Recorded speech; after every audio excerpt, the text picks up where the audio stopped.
What's going on, y'all? Welcome back to another episode of the Struggle to Strength podcast, your source for real-life application on how to turn your struggles into strengths in all things mind, muscle, and money.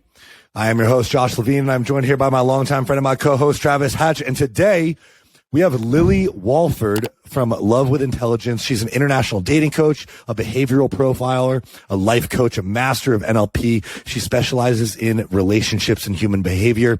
This is a fascinating episode all about human behavior and psychology.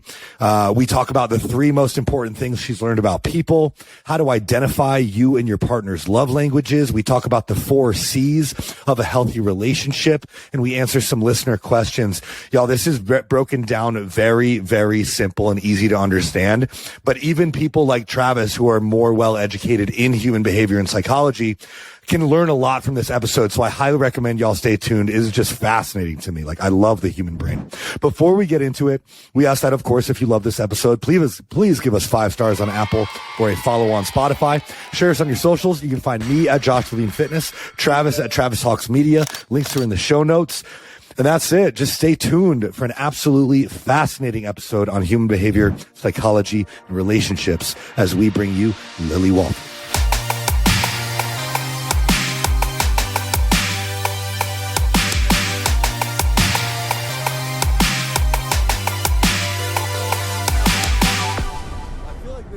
A lot of the questions I'm going to ask today they're going to sound like dumb questions, but they're questions that everybody has and nobody has the answers to.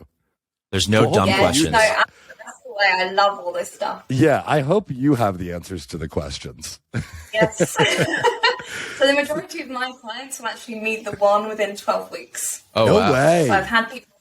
Yeah, so Whoa. we do some really deep psychology and also things like, I don't know if how much you've checked out of what we do, but we do things like profiling, so we can profile people within 6 minutes or less using a CIA level grade psychology, and also read body language and all these different things as well.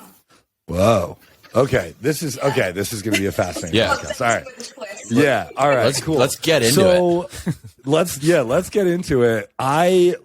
First, let's lay out like who you are and what you do and why you do it, so that the listeners have a good idea of like how we're going to get into what a little bit more in depth of what we just talked about. Yeah, awesome. So my name's Lily Walford. I am an international dating and relationship coach with a bit of a twist. I use behavioral profiling, behavioral psychology, and body language to help people to meet the one. And the reason I got into this is because my love life previously was an absolute mess. Dating a psychopathic narcissist, being stalked for 5 years, you name it, been through it. And luckily now in a happy relationship. And also I help people to go on and meet the one too. So I've had lots of wedding invites and all these amazing things. So that's awesome. Wow, that's really, I bet it's really rewarding work too. So I think we've all dated a psychopath narcissist before. At least a lot of us have. Travis, have you? Or been one. Or been one.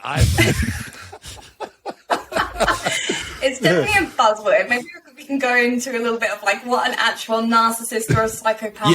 Yeah. We don't want to downplay like what it's like to date an actual psychopathic narcissist. So we should get into like terms, because people do throw that around. Narcissist, psychopath, sociopath. Those are kind of like toxic, flippant terms right now. Toxic, yeah. So we should really get into like what all of that actually means.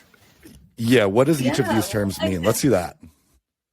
Yeah, so what a narcissist is. So the empathy part of a brain in a narcissist is actually underdeveloped.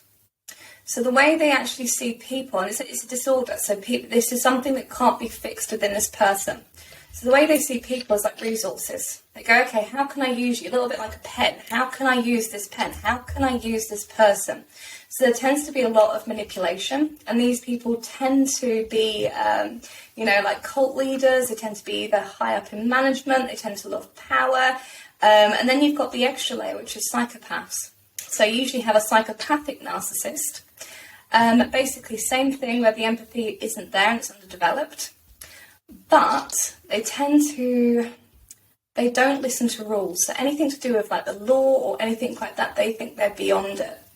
So you usually find lots of psychopaths tend to be in careers a little bit like surgeons or in the army and things like that, because they can turn the empathy, they've got no empathy there. So it's easier for them to carry out their work. So there are plus sides and negative sides to these personalities. They're just not very good for people to be in a relationship with them. That makes a lot of sense. That makes a lot of sense. That does make a lot of sense. It's super interesting, though. And I don't know about you, Travis, or probably the listeners, too, but when you started talking about, especially narcissists, I was like, oh, yeah, I know these people. I had, like, people popping into my head, and I'm like, yep, yeah, that checks out. But yeah, the funny thing is, loads of people have narcissistic traits. Mm-hmm. So we all can go into the thing where we do something that might be a little bit narcissistic, but it's the true thing, the true element of it is if the empathy is not there at all. So if they can't place themselves, in someone else's shoes where they can feel those emotions, that's where the issue is, because there's no consideration for people. Mm-hmm. And this is something that I've recently actually been talking about with some people. When placing themselves in other people's shoes, it's from the other person's perspective as the other person like thinks and feels, not the way that they would think and feel if they were actually in that situation, because they don't have the same level of care, maybe. Yeah, there's several layers to it. So when we grow up, we basically have a few things that happen. So we form our identity, which tells us the role that we need to play. So, for example, you're going to have some people who are more people pleasers. You're going to have people who are more independent. You're going to have people who play the victim role where, every time you speak to them, there's something going wrong in their life. So each of those people are going to see things from a completely different perspective, completely different point of view, based on the way that they've grown up and developed their identity and the way that they interact with the world, whether that's relationships, business, friends, family, it doesn't matter. That's interesting. So is narcissism a developed trait then in that case? So narcissism, there's actually been no real research to say what actually causes it. But from the research that I've done, the way that we actually learn empathy is that we mimic our parents' facial expressions when we're a baby. Okay, so you see where babies interacting with their parents, they stick tongues out, they smile, they do all these crazy things. And that's the starting stage of when we learn that empathy. The problem is the neuroplasticity of the brain changes as you get older. So what that means is the learning capability suddenly shrinks. So we can't learn empathy after the ages of 7. So if we've missed out on that part, there's no changing the brain. It's almost a little bit like a form of autism. Autism is very, very similar in terms of empathy, because they feel empathy in a slightly different way. So would maybe some childhood trauma play into that? Like if they had trauma at an early age, that would kind of stunt some of their emotional growth, including empathy? Or is it nature versus nurture, I guess, which I think is always a kind of a debate, but it's both. So you can basically, this is my belief anyway. So my belief is there can be that, like a birth defect where the empathy is part of the brain just can't develop. And you also have like the interaction with parents. If that interaction's not there to develop that empathy, sticking tongues out and all the rest of it like babies do, then that's going to stunt that growth in terms of that person's empathy. So you can have people who've gone through traumatic childhoods and they still have empathy. And that's usually because that foundation was there to begin with. Got it. That's interesting. How common is this? Because going back to how, these terms are kind of thrown around, someone will be like, oh, that person's a narcissist. But like, how common is that really? Is it 1 in 4 people? Is it 1 in a million people? What do you think? So statistically, it's 2%. And to give you a little bit of an idea of what that is, it's like the same number of redheads in the world. Whoa. So we all know coincidence? Yeah.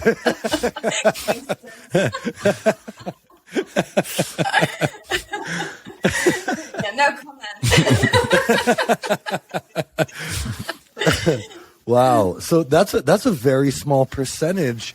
And obviously, like you said, everybody has narcissistic behaviors, but not everybody is a true narcissist. So yeah.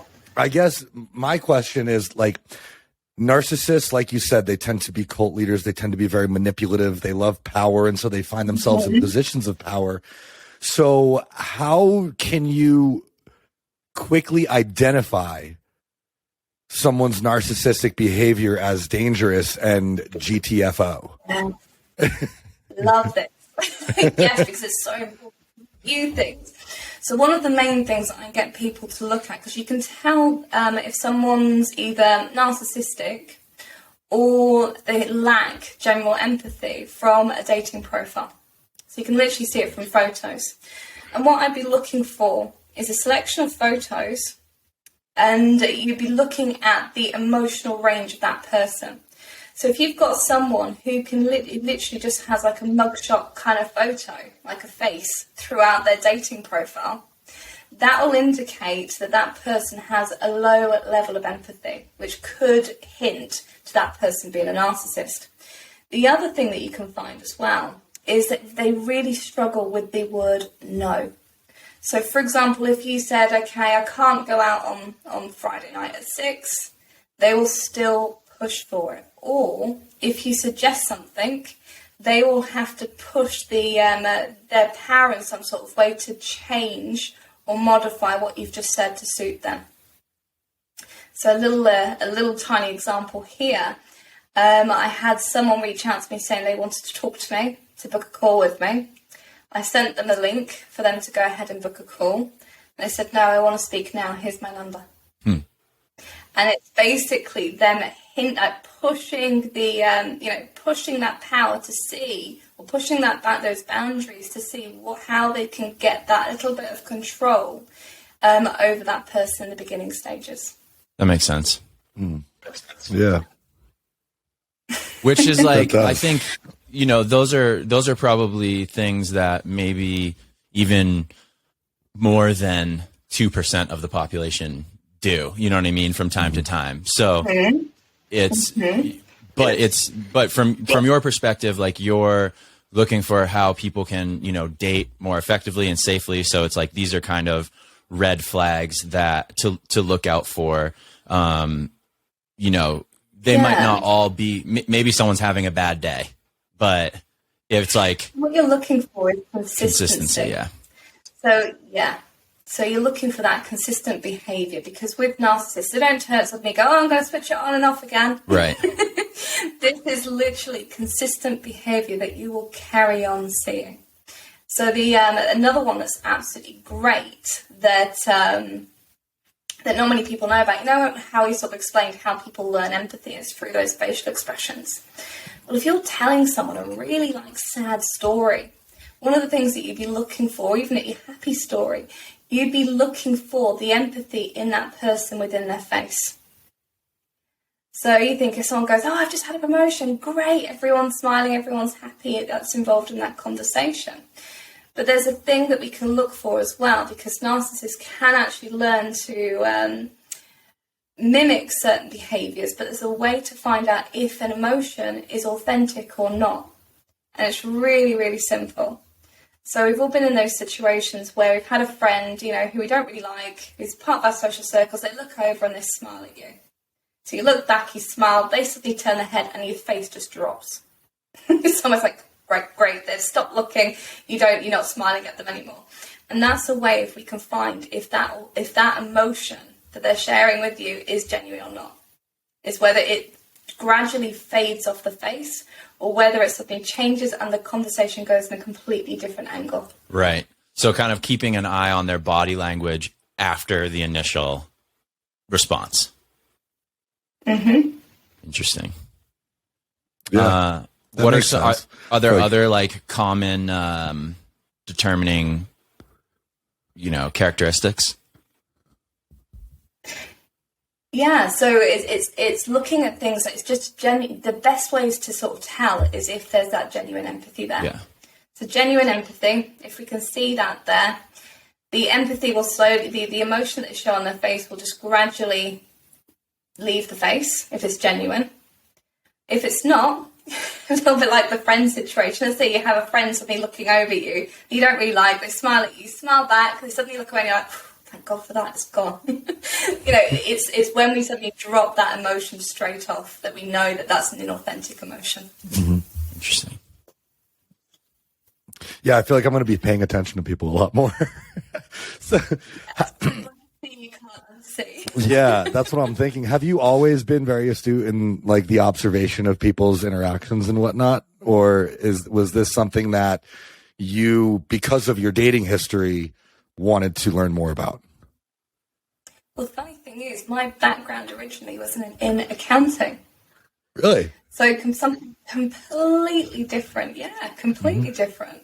And it wasn't until, so I went through also a highly narcissistic psychopathic relationship, stalked for 5 years, went into some pretty awful relationships after that. And it wasn't until a relationship broke down where I decided to have a look at things like NLP, hypnotherapy, coaching, all these different things to understand more about people and psychology. And also how to build up self-confidence, self-worth, all these different things. But I kind of realised, even from that place, it wasn't quite enough. So, for example, you can have a sheep with great self-confidence and great self-worth, but if you've got a wolf out there, it's suddenly not going to look at the sheep and go, well, that one's got great self-confidence and that one's got great self-worth. I'm not going to go and eat it. It's like, no, it's a freaking wolf. It's going to do what it wants to do. So this is when I found someone called Chase Hughes. And he has... $13 million worth of government-backed research where he trained military operatives, like 2,500 military operatives, to stay alive in life or death situations, how to read body language better than a polygraph machine, how to profile people within 6 minutes or less. And when I started learning this, the biggest part for me was understanding that you can see the truth in people, which was super, super important. And from that, I decided to partner up with him and use his work within relationships and dating, because it helps people to make that informed decision on whether they're meeting the right one or not and developing the right kind of relationship too. So you said, yeah, because this is the type of thing, like, people can listen to this podcast, but it's the type of thing you probably need to like practice and research and find more information on and that sort of thing. What are some good resources? So you said Chase Hughes. That's someone I'll definitely look into. What are a few good resources or books or that sort of thing that you would recommend? Yeah, so Chase is awesome. We've interviewed people like Scott Rouse, who's absolutely fantastic. Greg Hartley. There's the Behavior Panel on YouTube, which has just launched, was it last year? And it's been absolutely huge. They decode interviews and things like that. I think they decoded the Tiger King when it first came out. They decoded Meghan and Harry's interview. So many different things. So definitely go and check them out. Yeah, I think the resources is a really good thing for a lot of people to start at, because otherwise, I don't know, I think most people probably learn this stuff by trial and error, because people like you aren't very common. I feel like even you said, like, you are a dating coach with a twist, and that twist is the uncommon part that most of us have to just kind of learn by trial and error, and that sucks and it hurts and it can create a lot of trauma. So do you find that most of the people who come to you have endured some sort of dating trauma, or do you have people who come to you who are like young and just want to not fuck around and just get it over with? For lack of better terms. Yes, to be honest, the majority of people who come to me are usually people who've been through narcissistic relationships. And it's when you've gone through those kind of relationships, they're very, very similar to a cult. We kind of refer to them as a two-person cult, because the level of programming that happens in a narcissistic relationship is scary. You have basically, they chip away at your identity in very clever, underhanded ways. So it'd be things like, well, you can't think that. Well, people who think that are stupid. So it's like all these different things that allow someone to put someone down in order to gain control over that person. So you'll be removed away from friends, family, psychologically. Often you can have things like financial abuse happen, loads of different things.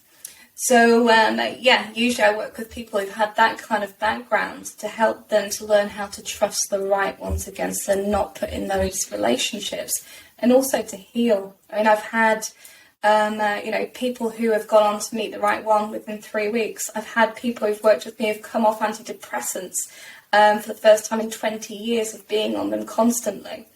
I've had people who've released 20 years worth of trauma within 40 minutes. So with this kind of psychology, this cutting-edge psychology, we really do support people with the healing journey, being able to meet the right one, and also how to develop a healthy relationship too. Mm-hmm.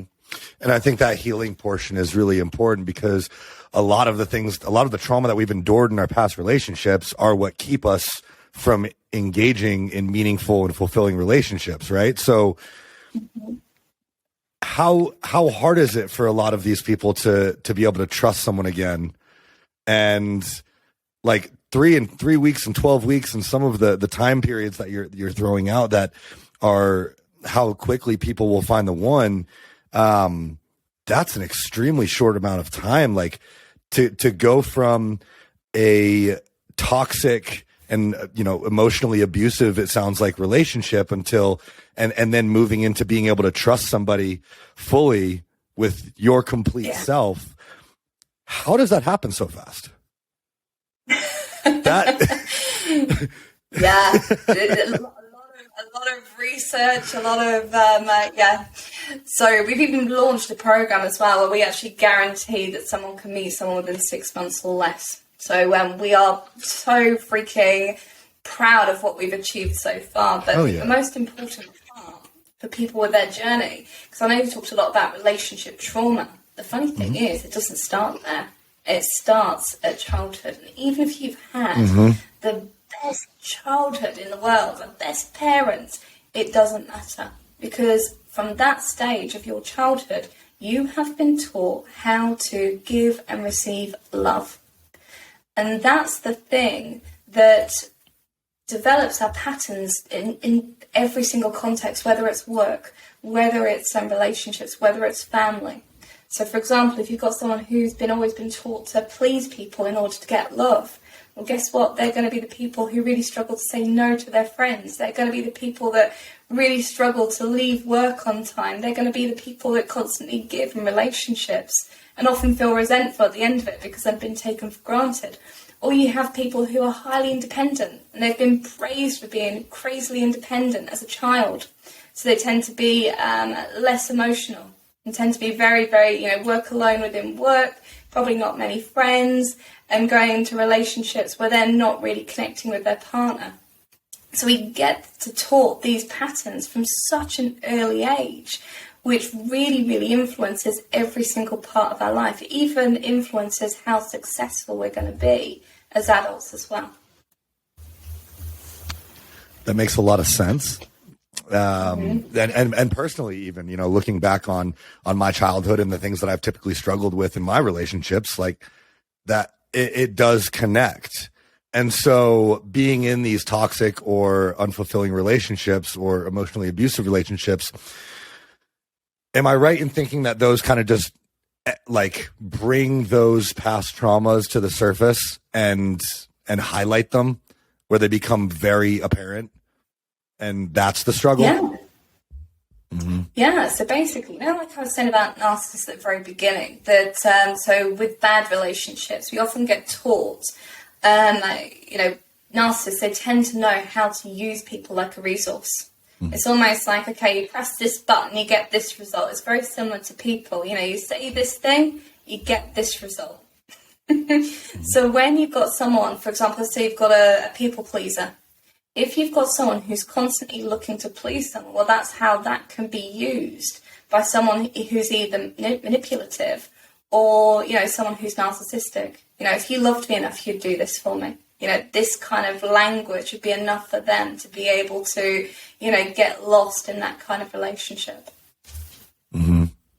Yeah, that makes a lot of sense. So in overcoming these traumas, do you incorporate a lot of your own therapy into your program? Yes. So, we were talking a little bit about like how we can profile people within 6 minutes or less. Mm-hmm. The biggest part of that is we can actually see people's needs and fears within those moments. And often our needs and fears are often the things that we actually need to heal. Mm-hmm.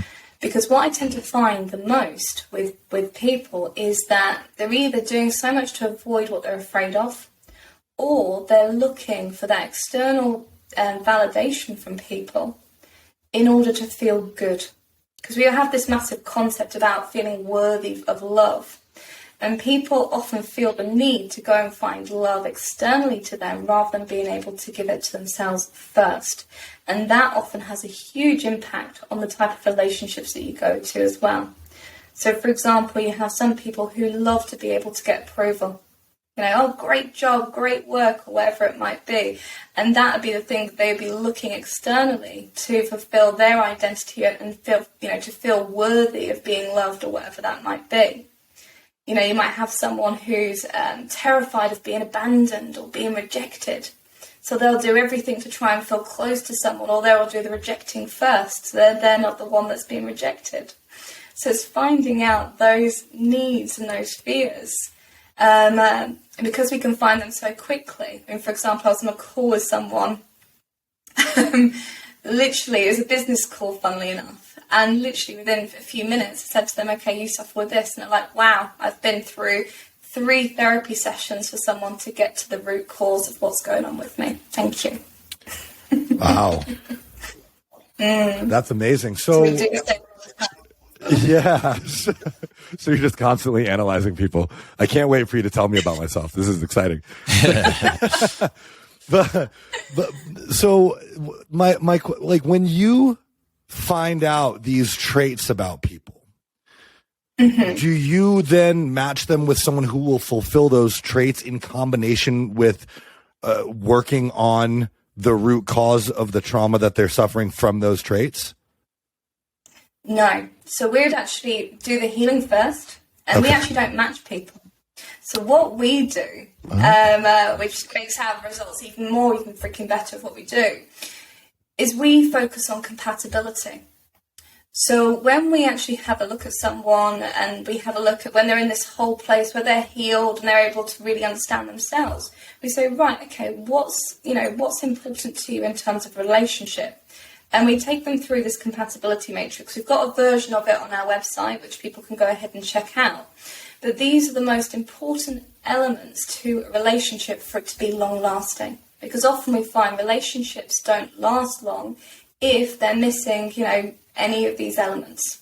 So the first one is kind of looking at goals. Like, what are your goals as a person, as an individual, and also your relationship goals?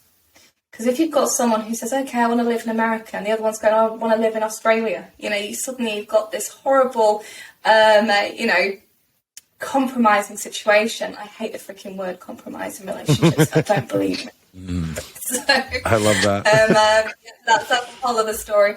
But so it's like looking at those areas of how you can meet someone who's going in the same direction as you. Another one is looking at interests. What are you both really interested in? If I was going to say to you, right, you're going to go off and talk about something for about 2.5 hours or 3 hours or whatever it might be, what could you happily talk about with absolute ease without getting bored of the subject? And it's things like these that can really help that relationship to blossom. Because, we all go through the infatuation phase and the honeymoon period, but once that's gone, what's left? So it's finding those little bits and pieces that allow that relationship to be strong. I mean, even down to things like, what are your rules, unwritten rules when it comes to life?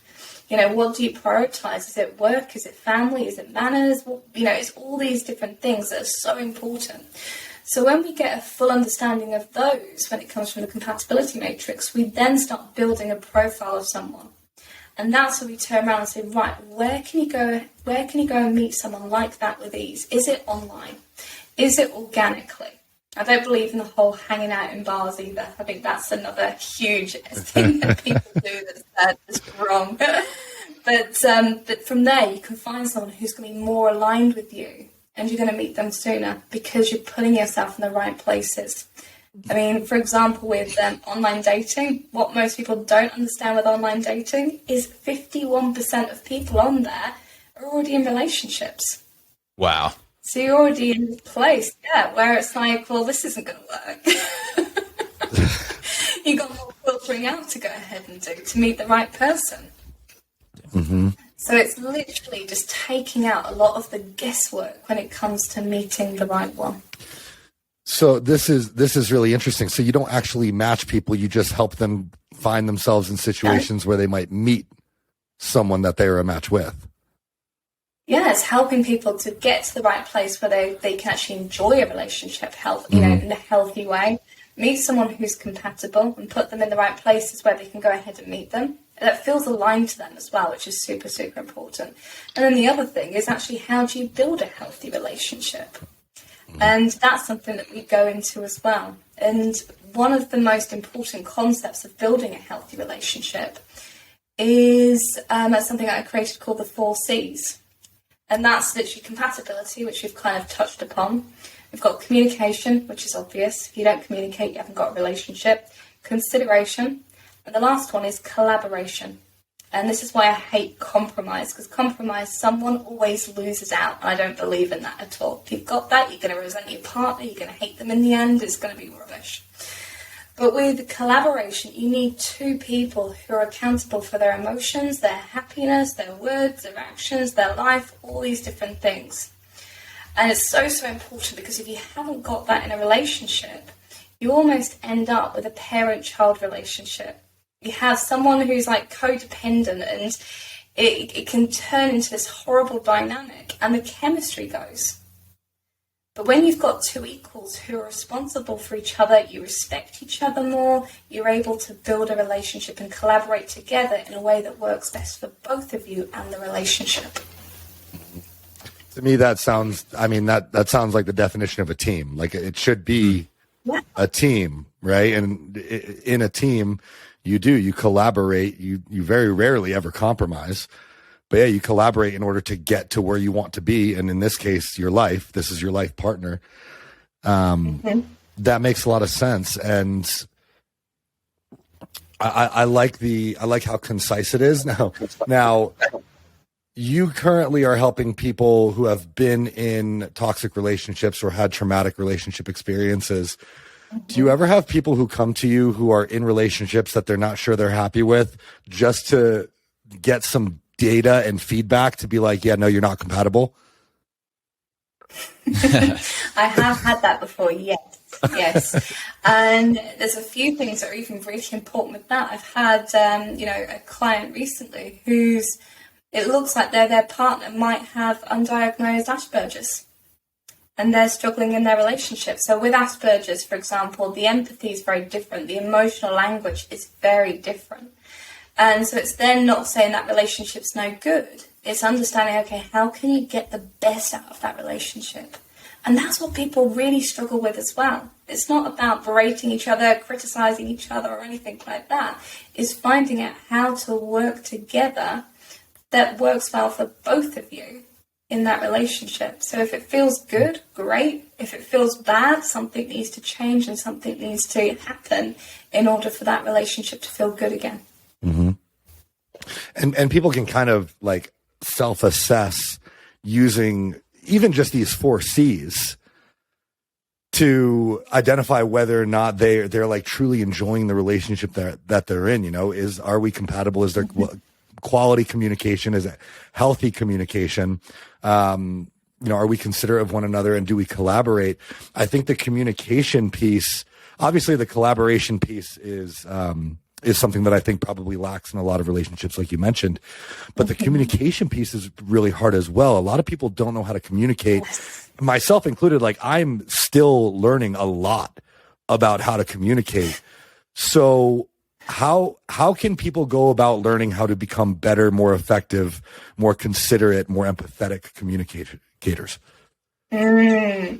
Yeah, there's a few different things. So I've been very lucky in being mentored by one of my absolute body language and social engineering heroes, a guy called Chris Hadnagy. And one of the things that he says that's been really, really interesting is where we speak from, we speak to. So if we're speaking from an angry place or a happy place or anything like that, we feel that, when we receive that, someone who's angry, suddenly shouting at you, suddenly feel pissed off and angry. You've got someone who's really happy, and you've got someone, sharing some happy news, you feel happy. Mm-hmm. So it's finding out where you're actually speaking from. Are you actually feeling the emotion that you want someone to share with you? Because, emotions are, basically contagious. The other thing as well, and this is where most people struggle, is what's the outcome you are actually looking for from that interaction? Is it to feel closer? Is it to get your point across? Is it to fix something? Because often people tend to focus more on what they're feeling and they just allow whatever comes out their mouth to come out of their mouth. And often it doesn't get in the result that they're after. So when we can think about, let's say, for example, there's been an argument. Okay, there's been, heightened emotions, everyone's peed off, whatever it might be. And, you're in this place where, there's this horrible, argument going on. When you can start to say, okay, what's the solution that would feel good for you? What's the solution? And then finding out what's the solution that would feel good to your partner and exploring that. Because when you're starting to become more solution focused, you've got a place to actually start to move towards versus just telling your partner how angry you are with them, how peed off you are with them. And it changes that dynamic.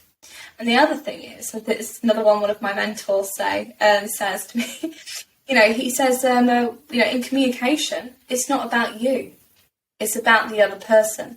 And often, if we find ourselves locking heads with people, it's because we don't understand, enough about that other person, or they don't understand enough about you to be able to find that common ground that's actually going to help you get to that solution. Mm-hmm. So it's being open to explore that together. Mm-hmm. And that last point, together, I think being the most important part is that it's not, there's not a winner of the conversation. There's not a winner of the argument. There is a solution that works well for both of you because you are a team. And I feel like people get lost in that, though. Totally. It's really it's really easy to get lost in that. I feel like, especially for competitive people, maybe. Yes. And the funny thing is, what we tend to do with people who are competitive, because I'm highly competitive, it's like, oh yeah, I want to win. The best thing you can do in those situations is have a timeout. It's okay to actually turn around and say, do you know what? I feel too angry to have this conversation right now. Can we park this for 30 minutes, go and cool down, and we'll carry on and we'll finish this conversation. It's okay to do that because it's in the best interest of you, your partner, and the relationship. So it's understanding your own limitations and your own weaknesses sometimes, and how you can turn that into a strength to benefit the pair of you. Mm-hmm. Yeah, being able to walk away is for sure a skill, especially in the heat of the moment. But yeah, coming back to the point that you've made about collaboration, this is kind of an example of that. Is if you can think of yourselves as a team, like the team is supposed to win. The players don't fight themselves. Yes, exactly. And it's also, the nice thing is with, talking about when you can walk away, it's having the rules where both of you can do that, or both of you can call a timeout. It's not this, one person decides and rules the whole relationship. Because if you're a team, if you're equals, you both have equal rights to go ahead and do that. Mm-hmm. And so while we're talking about all these things, it's like, I think everyone who's listening is probably running through their head of like things that have happened in their relationships or things that, they think that they can improve upon, or like red flags in their past relationships. And so, if we're thinking of these 4 C's, we're trying to, when we meet somebody, identify compatibility based on a number of different factors. And some of those include communication, consideration, and the ability to collaborate. Now, when you're looking for a compatible partner, obviously you have a lot of experience in being able to pick up on these cues very quickly and identify characteristics and traits. But a lot of us aren't very good at that. And it takes a very astute observer in order to be able to identify those things. So from your perspective, I'm curious, what are like the most important things that you've learned about people in general when it comes to relationships? Yeah. Okay. So there's a few things. So number one, does it feel good being around that person? Because we can overcomplicate it to the nth degree, but usually it's our internal barometers that we tend to ignore. We often know if someone feels good to talk to or if it feels a bit off or whatever it might be. So it's making sure that you listen to that part of you, because often we ignore that and we get taught to ignore that as children. So that's quite an interesting part.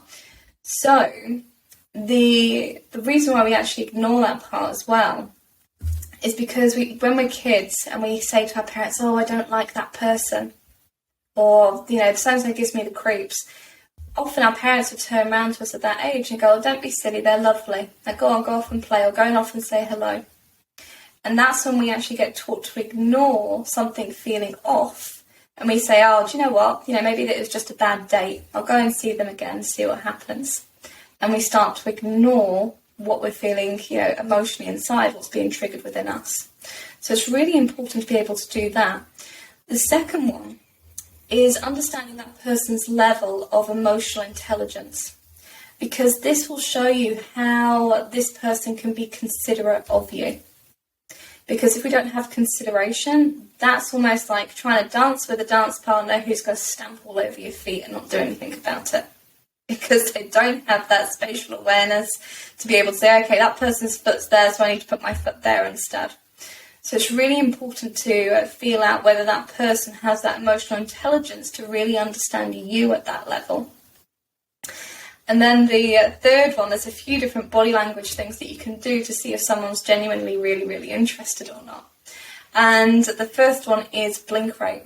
Now, if someone's blink rate is really, really high, it'll actually show that that person's either stressed or not interested. If that person's blink rate is really low, that will show that that person's really interested in the conversation, really interested in what you've got to say. And there's a good connection there.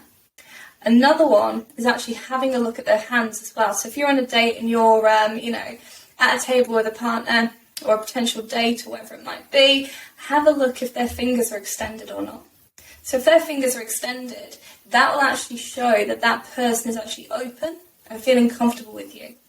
The closer their fingertips are to their palm will actually show that their body language is closed off, they're not really that interested, and they're not really into that conversation.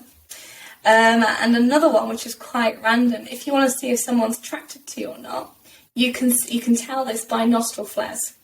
So basically, our nostrils will actually flare to take in more oxygen when we're aroused or when we actually find someone attractive. So there's those little things that we can actually do to see if someone is, number one, into us and also emotionally open enough to be in a relationship with. That is fascinating. I just wrote all those down. That is really fascinating. I remember when I was in college, I used to look at people's feet to see if they were pointing, like what direction they were pointing at. Is there truth to that? There's truth to that, yes, for sure. Okay. For sure. Yeah, that's a good one. What is that? Could you explain that? Yeah, so if your feet are basically, if you want to find out what people are focusing on, look at the direction of where their feet are pointing. So if their feet are pointing towards a door, it means they want to get out. And often in groups of people, so if you find like a group of men or a group of women, if you want to find who actually leads that group, you'll actually see that everyone's foot will be pointing towards the person who leads the group. Interesting. Wow. So it's really interesting. Yeah. So that's if you're in a negotiation, business deals, you want to go ahead and talk to the person who's everyone's, their feet are pointing to. Wow. That's fascinating. Yeah, this could definitely be helpful in business as well. Like, I feel like a lot of this psychology type and body language type stuff can be really helpful, not just for relationships, but not just for, romantic relationships, but relationships in general when it comes to business life. I know Travis was a psychology major in college, and I always wish that I did like minor in it because I'm fascinated by it. But you can tell so much about a person without even talking to them. Yeah. I mean, we have someone on our team, and before I actually hired them, and gave them a little bit of a test to see how legit they were. So I sent over a dating profile to them, 3 pictures, a bio, and I think that was it. And literally within 3 minutes, he sent me a 3-minute long voice message. And they could tell from just those 3 pictures in the bio that person was a psychopath, a murderer, paedophile, all from different things. And the reason why we knew that this was true is because we also had the news article from where that information was from as well. So the person actually committed all those crimes, and before they did, they had a clean criminal record as well. So even if you'd gone ahead and did a background check on that person before that crime happened, it would have been absolutely clean. So we've actually got a recording of that as well on our YouTube channel for people who are interested to see what he saw and how to pick that up. Wow. He's very good. He's actually helped the police in the UK solve crimes from just his office. He's like the modern Sherlock Holmes. Yeah, I was going to say, like, I feel like people like you guys should be utilized in cases like that. Yeah. That's fascinating. Travis, cool. Travis, as the psychology whiz of this podcast, do you have any like insightful or things that you're curious to learn about? Because I feel like I'm very baseline level, but for anybody who's like more in depth, I'm curious to hear what you got. Well, we're coming up on 50 minutes, and I actually got a few questions from listeners from like Instagram. Oh, sweet. I posted this before. I realized I should have done it earlier because I'm like, people probably have so many questions for you, but I posted it and I got a couple questions. So I think now would be a good time to just ask you a few questions from our listeners, if that's all right. Oh, yeah. So the first one was actually about communication advice, and I think we already talked about that. So let's go to the next one, which is about different attachment styles. So this is something that I don't really know a ton about. So I don't it's hard for me to think of necessarily examples to continue with, but like, what are, this is something we hear a lot about, like codependent, I feel like might be one. What are different attachment styles that people have, and why does that happen? So it's quite funny. So this all comes from this book called Attached. And we would talk about avoidant and anxious attachment styles. And to be honest, I disagree with them. Okay. And the reason why is because if you are in a healthy relationship that's compatible, you have all your needs met. And often we find that if you don't have your needs met, any person's going to feel anxious in that relationship. Any person who doesn't feel happy in that relationship is going to feel avoidant in that relationship. So what I tend to find is with attachment styles, it's not about the attachment styles at all. It's about, are you getting your needs met? Are you able to communicate that to your partner? And is your partner considerate enough to help you get those met? Interesting. So that's what I believe from that.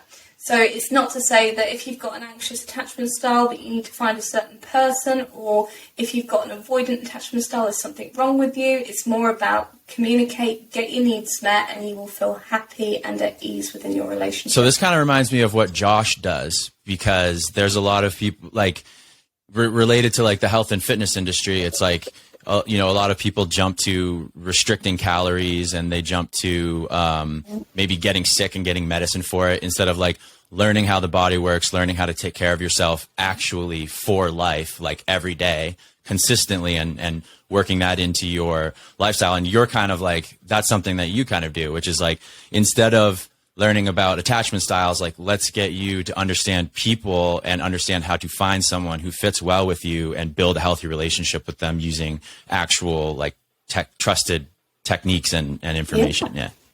Interesting. Yeah, because it's like a bit like love languages. We all give and receive love so differently. Right. Mm-hmm. So if you've got a partner who loves people a different way than you do, then there's going to be a mismatch and you're not going to feel completely happy. So it's finding out, how do you like to be loved and what do you need to feel safe and secure in a relationship? Do you, are you a fan of like the love language type thing? Like, do you believe in that? I do. And I never thought I would really fully believe in that until the relationship that I am in now. So I love words of affirmation. I love physical touch. And my partner is acts of service. So I randomly get cups of tea and I just turn around to him and say, well, why haven't you said you love me? Right. But actually, cups of tea is his love language and that's how he says he loves me. So we have to actually work together with little things to do to make sure that we're fulfilling each other's love language. Yeah. Yeah. Okay. This is something that I've always been curious about. Is I think a lot of people do prescribe to the love language theory, or subscribe, whatever the word is, to subscribe to the love language theory. How some people, and I've had trouble with this. How can you determine how you enjoy to love and be loved? Yeah. Right? Because sometimes, I wasn't always aware of how I love. Mm-hmm. Or how I show love. Yeah. And sometimes I've had to have people be like, oh no, you do this thing. And I'm like, oh wow, apparently I do that thing. Yeah, I'm similar. Yeah. There's a test that you can actually take online which can tell you. But even think about, when you've been in relationships in the past, what have you needed in order to feel, loved and secure? When's the moment that you felt most loved in those relationships? And that would often give you a bit of an idea. So was it a really thoughtful present? Was it, someone wrote something, a lovely text, or said something so loving to you? Did someone hug you, or other things that are physical that felt really, really good? It's finding out what is it that allows you to feel really loved and special to your partner. Yeah. Yeah. Like for me, gift giving is like at a hard 0. Like I don't feel anything about being given a gift, or like I appreciate it, but I would appreciate more if you asked me what I needed before you gave me a gift. You know what I mean? Like if you check something off my to-do list by buying me something that I needed to pay for myself, I would really appreciate that, but it doesn't have anything to do with the gift. It has to do with you understanding what I need and like taking a burden off of me. Like that sounds like an act of service. Yeah. Act of service is probably like number one. And then like speaking, like saying, talking, I like to talk about things and like speak about like my feelings and emotions with some people, not with everybody, but, those are like the things I like. But like gift giving, I'm just like, if I want something, I'll just go get it myself. You know what I mean? Yeah. Because often the way that we love is the way that we want, the way that we want to be loved is often the way that we choose to love. Yeah. So if you were with someone who would love to give gifts, you'd be like, great. Right.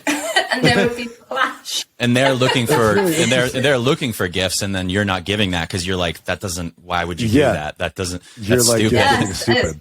Right. Yeah. Yeah. So it's good to understand that.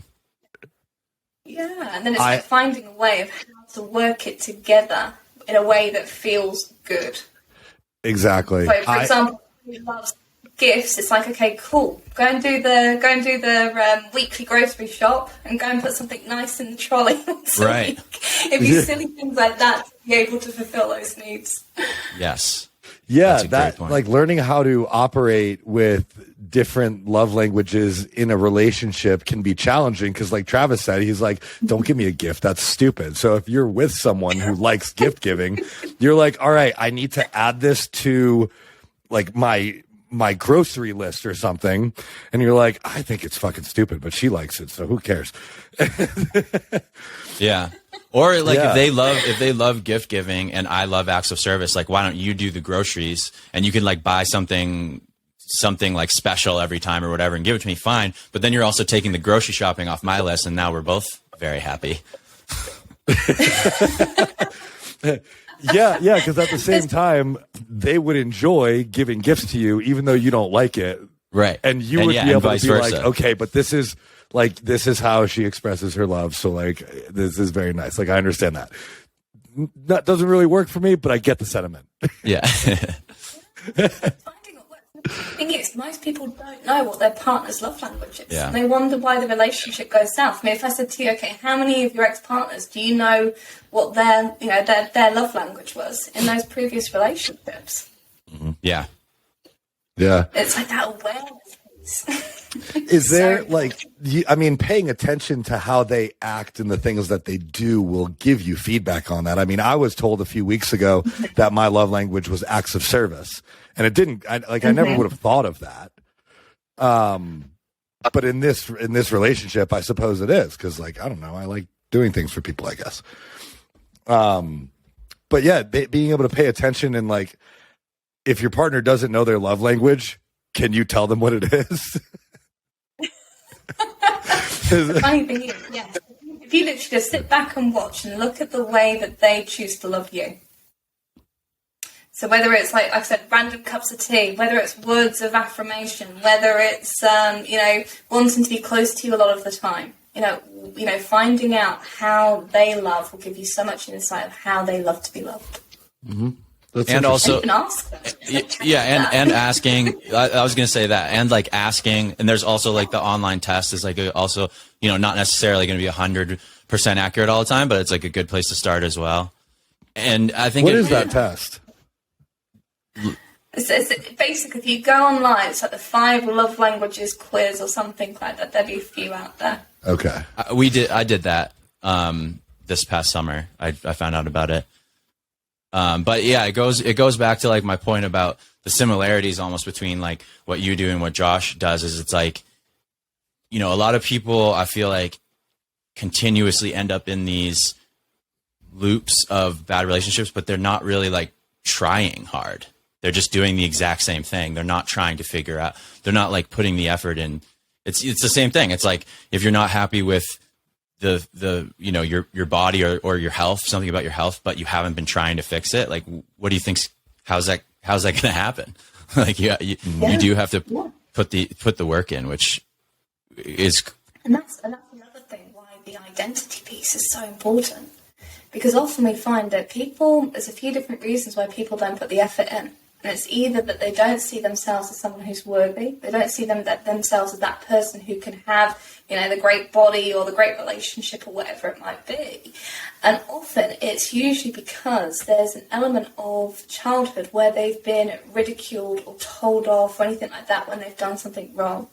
And that has a huge influence on the way that we problem solve, because it triggers the nervous system in a big way, which stops us from seeing opportunities, and just has loads of different impacts. Impacts so many different levels. And the other thing is compatibility.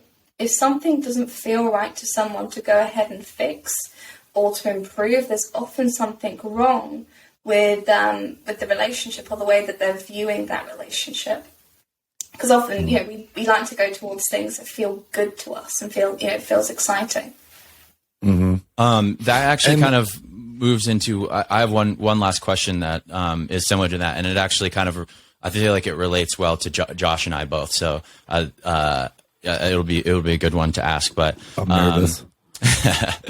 It's in relation to the aspect of like busy professionals. And, so like entrepreneurs or employees that have a lot of responsibility and they're very busy. It was kind of like a long question, but I think like the actual question of it is, how do we balance our separate lives with our together lives? And to kind of dive a little bit more into that, it's like, how do you know, as you're going into a relationship with someone, how do you know the difference between someone just being busy and not prioritizing you? Is that even a thing? Do they have to prioritize you, or do they? You know what I mean? Like, if someone is like building a business, are you supposed to be their number one priority or not? And how do you kind of prioritize your like shared, how do you develop and prioritize like your shared goals, your individual goals, your business goals? Because we're all so freaking busy these days in general. And anyone who's like an entrepreneur, even more so. So like, how do you navigate that? Yeah. Well, number one, and this is something that I tend to ask people, is do you have space in your life to be able to enjoy a relationship? Some people don't, and that's okay. You know, it's because at the end of the day, it's making sure that you're not overstretched. You know, if people are starting off businesses, I've been there, you know, starting off a business, it takes a crazy amount of your time. And, you know, at the end of the day, you need, as a person, you need your quality time to yourself as well. Because what people tend to believe, and they end up in these codependent relationships, is they jump in and suddenly they're completely attached to this person all the time, every day, from the morning to the time they go to sleep, and there's no space for individuality, which is super, super important. But it's finding out, again, it's no one-size-fits-all solution. It's finding out what works well for you, and if it feels good, great. If it doesn't, change it. So if you feel like you've got a partner who's setting up a business, you know, it's okay to turn around to them and say, okay, look, I know you're really busy. When can we plan in some quality time together? Even if it's an hour of watching something, or even if it's a couple of hours or whatever it might be. So it's collaborating together still to be able to find what's going to work well in that relationship. And the other thing is, if you're finding yourself completely focusing on your partner without focusing on yourself and building yourself up, you know, and giving yourself the things that you need to be the best person you can be, then that's going to show an issue within your relationship as it grows and develops. So it's always making sure that you're still putting yourself first, so you're able to be in the best place possible to enjoy a healthy relationship. Yeah, that makes a lot of sense. Yeah, and that's something that I've felt I've been working on both in all of my relationships, is like making time for them. And, you know, Travis knows I've recently like blocked out my schedule for the things that I need to do for my business, the things I need to do for myself. And then I have a cutoff now of like, okay, this is when I stop working, phone and computer are down, and this is when I can actually be with my people. And that has made a huge difference. But I think with every business, when people are starting it, there's a time where you kind of are just grinding like a lot, and you're excited about it. And there seems like there's a lot to do. And yeah, it can be hard to make time for your family, your friends, your relationships, your loved ones, no matter who they may be. But you're right. It's coordinating and collaborating to make time. And that could be like, for me, I stop working at 8 p.m. every night. It could be, making a note in your calendar to call your grandmother on Sundays. I'll call you soon, Grandma. I got to talk to you. But like making time to do it, I think, is the hardest part. But once you schedule it out, at least I found that it does become a lot easier. Yes, it's all about boundaries, and boundaries all relate down, back to self-discipline, which is self-love and the way that we see ourselves. Mm-hmm. So it's all interconnected so beautifully. Mm-hmm. Yeah, boundaries can be challenging, especially when you're like, you're starting your business. You're like, I want to do all the things, and then it's like they're constantly evolving almost. Yeah, it was quite funny when I got with my partner. It was basically within the first year of when I started my business. So a lot of my time with him was actually, building the business, and then making sure that we actually then had, a separate time where we actually put a rule in place where we couldn't even talk about the business. So it's like, okay, cool, this is our quality time. The person who mentions business or work or anything like that whilst we're having quality time has to do the dishes or has to cook tea tomorrow or whatever it might be. And it's bringing the fun back into it, because things can be so freaking serious where people focus on what's going wrong rather than what's actually going right. Mm-hmm. So it's important to have that fun and positivity in there. I like that rule. That's a fun rule. Yeah. And I could see myself being like, look, I'll do the dishes. I just have to talk about this. Feel like, I don't care. I'll do all the dishes. I just need to get this off my chest. Oh man. Well, this has been fascinating. I mean, the study of people and how we react, respond, connect is really interesting to me. And, as a massive proponent of mental health and self-work and self-development, I'm learning a lot more about this. And so it was really great to be able to learn from you. I really appreciate you taking the time to chat with us and connect with us and explain some of how you go about assessing people and assessing compatibility and creating connection. I know that a lot of our listeners are going to want to learn more about you and reach out to you. In fact, I have a few people that I'm like, hey, I'm going to be like, you should listen to this podcast. But for those listeners, I'd love to give them, just resources from you. So give yourself the plug. Let us know like where we can find you, what you've got going on, where we can learn more and how we can continue to connect.